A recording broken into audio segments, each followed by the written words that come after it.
Bonsoir à tous, bienvenue dans Les Experts avec un énorme sourire au sortir de cette première journée de Coupe Davis ici à Marrakech sur un cours que vous connaissez bien. Laurent Orsini, vous avez triomphé ici il y a 30 ans. Faut-il le rappeler, votre premier match en pro? Rappelons-le, on l'a pas assez dit. C'est un signe. Ça fait du bien d'être là. C'est un signe. Il y a Guillaume... des bonnes vibes, comme on dit. Yes, Guillaume Couillard, bonsoir à vous. Bonsoir. Le capitaine, le coach qui a eu chaud sur le banc mais qui s'est régalé au sortir de ces deux matchs. 2-0, ça n'a pas été si simple, Laurent. Hein. Oui, c'est vrai que c'était pas gagné d'avance. On n'aurait pas parié sur ce scénario. Le capitaine a eu chaud, mais les joueurs aussi, et pas que les joueurs monégasques. Ah oui, les joueurs marocains qui ont craqué dans la deuxième manche. On va rappeler le parcours. Les deux joueurs de double qui jouent en simple. C'est pas un choix gagnant d'entrée. Hein. C'est pas si simple que ça, Guillaume, de titulariser des joueurs qui jouent habituellement en double et de les mettre en simple. Hein. Oui, c'est vrai qu'on avait donc Valentin Vachereau et Lucas Catarina, nos deux joueurs principaux en simple qui étaient absents. Donc j'ai dû faire avec les éléments que j'avais. Donc j'ai mis en effet deux spécialistes de double qui jouent plus en simple depuis des années. Voilà, on a préparé la rencontre du mieux possible pour qu'ils soient prêts à jouer ces simples avec des efforts physiques qui ne sont pas du tout les mêmes que ce qu'ils font d'habitude en double, avec un manque de repères évident. Mais bon voilà, c'est la Coupe Davis. Ils ont joué avec leur cœur, vraiment. Et voilà, ça a fonctionné, c'était pas sûr, mais voilà, on y croyait. Et voilà, on finit cette journée avec 2-0, c'est magnifique. On a commencé ce matin ici à 11h en marocaine, hein, Laurent, avec un Hugo Nice très concentré face aux jeunes joueurs marocains. Oui, c'est vrai, Hugo aussi, le capitaine vient de nous le dire, c'est des joueurs qui n'ont pas l'habitude de jouer en simple sur des grands cours, avec des échanges longs, avec la chaleur. Mais Hugo qui a été très sérieux du premier au dernier point. Et il a réussi à l'emporter, vraiment, on l'a dit à l'antenne, oui. Moi j'étais vraiment très étonné par son attitude, peut-être que Guillaume pourra nous en parler, mais il est resté très concentré, très positif, il ne s'est pas frustré, même quand il était mené au score. Guillaume, est-ce que ça faisait partie aussi des plans de jeu? Bon, on gagne 6-2 la première quand même. Hein. Ouais. En fait, c'est vrai que c'est des joueurs qui, en l'occurrence Hugo, qui ne joue pas souvent en simple, mais qui joue quand même les plus grands tournois du monde en double, qui joue sur des énormes terrains avec des grosses ambiances, avec beaucoup d'enjeux. Donc ça, je crois qu'avec le temps, il a appris à gérer ça. Donc c'était peut-être un avantage qu'il avait sur son adversaire. Après, est-ce que l'interrogation, c'était est-ce qu'il arriverait à avoir cette attitude-là avec une fatigue physique qu'il n'a pas l'habitude d'avoir en double? Et puis il l'a fait, quoi. Donc ça, c'est vrai que c'est le point positif de son match, c'est que mentalement, il est vraiment resté très stable du premier au dernier point.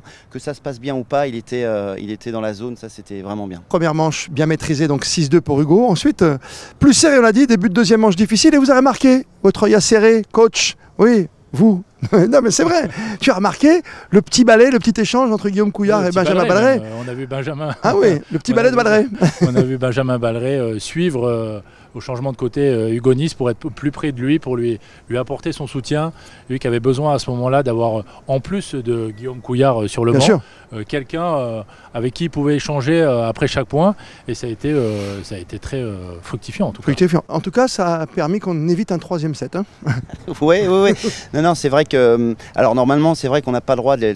il n'y a que moi qui ai le droit de parler aux joueurs, mais c'est vrai que de temps en temps, Benjamin s'est permis de se balader un petit peu à droite à gauche pour l'encourager, et voilà.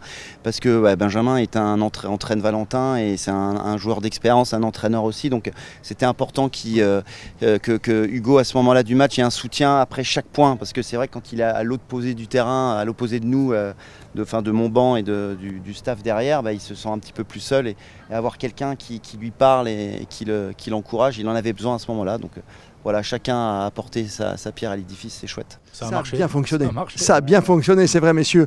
Et on attaque le deuxième match avec Hugo Nice, bien sûr, qui est revenu lui aussi donner de la voix avec les copains qui étaient là, avec les bobs de différentes couleurs. Il y en avait pour tout le monde, avec Valentin Vachereau, avec Hugo Nice pour supporter Romain Arnaudot qui en a eu besoin à un moment. Hein. C'est vrai, Laurent. Ah oui, c'est vrai, Romain qui, on peut le dire, ne partait pas favori sur ce match-là face à Elliot Benjetrit, un joueur qui a été bien mieux classé que lui en simple, un joueur de simple.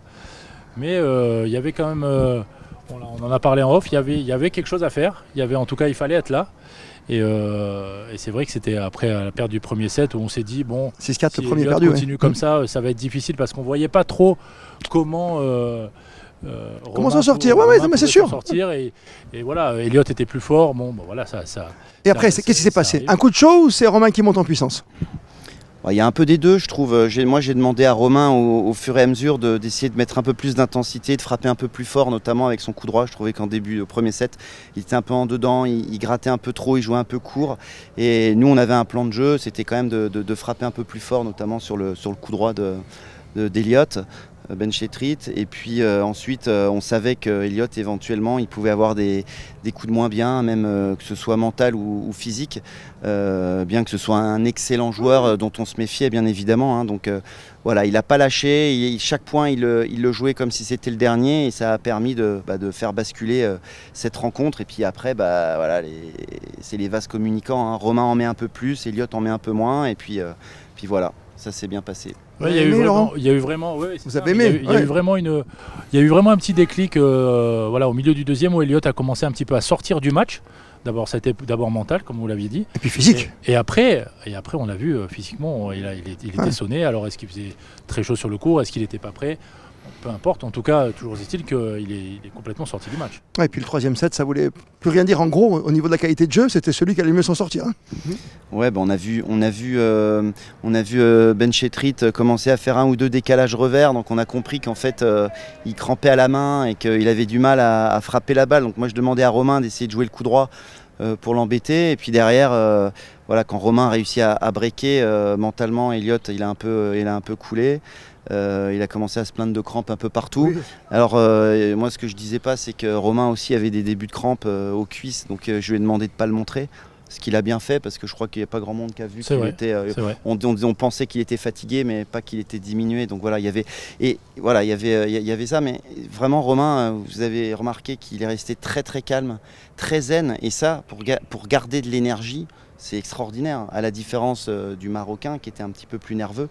Et là, il y a une perte d'énergie qui est folle, quoi. Et ça défile jusqu'à 6-3. Et c'est le deuxième point, ô combien important, Laurent, avant la journée de dimanche. Ah oui, parce que demain, on va commencer avec l'arme fatale de cette équipe de Coupe Davis. Aïe, arrête de lui mettre la pression. Non, mais non, il n'y a pas de pression. Et à un moment, il y a de la confiance. Oui. On va commencer demain la journée avec ce double qui est quand même... qui a déjà fait des finales, voilà, qui a gagné. Qui a fait des finales avec un niveau quand même très très fort. Alors certes, ils ne jouent pas ensemble toute l'année, mais voilà, demain, on attaque la journée avec confiance. Regarde-le. Il ne veut pas le dire. Si, non, mais bien sûr, j'ai évidemment énormément confiance en eux. C'est des grands joueurs de double. Ils font partie des meilleurs joueurs du double du monde, donc je vais pas dire que je suis pas confiant. Maintenant, je veux qu'on reste absolument concentré, et s'ils font ce qu'il faut, alors le match deviendra facile. S'ils font pas ce qu'il faut, ça va devenir compliqué. Donc moi, mon rôle là, maintenant, ce soir et demain matin, c'est de les laisser concernés. J'ai pas de doute qu'ils le seront, hein, mais voilà, il faut vraiment faire ce qu'ils ont à faire, être concentrés sur nous, et puis voilà, bien entamer le match avec le même état d'esprit qu'ils ont fait ensemble, parce que les deux joueurs qui seront en face, on a une petite idée de qui ce sera. Maintenant, il peut avoir des changements. C'est des joueurs c'est des vrais joueurs de tennis, quoi. Donc il va falloir vraiment être vigilant. Oui, la rencontre n'est pas finie, pas gagnée. On fait pas la fête ce soir, j'ai compris. Alors là, jamais. Là, si ceux qui me connaissent comprendront que ce soir, ce sera au lit tôt. Même si le 2-0 est quand même quelque part un petit peu... à l'avantage de Monaco face au Maroc. 100% par rapport à tout ce qu'on avait prédit. 2-0. Demain sur Monaco Info, ne ratez pas ce grand moment, ça démarre à 11h ici, donc à midi chez vous. L'équipe du capitaine Guillaume Couillard demain pour prendre ce troisième point qui nous ferait monter tout là-haut dans l'échelle du tennis mondial en Coupe Davis. Bonne soirée, merci à vous messieurs, bon repos, parce qu'il a fait chaud. Hein. Il va faire chaud, c'est certain demain, mais rendez-vous, on vous l'a dit encore une fois, rendez-vous à midi sur Monaco Info, il fera bon parce qu'il sera 11h ici, hein, ça devra aller Laurent. Oui, on va se régaler, ne manquez pas le rendez-vous, le troisième point qu'on va aller chercher demain bien sûr sur Monaco Info.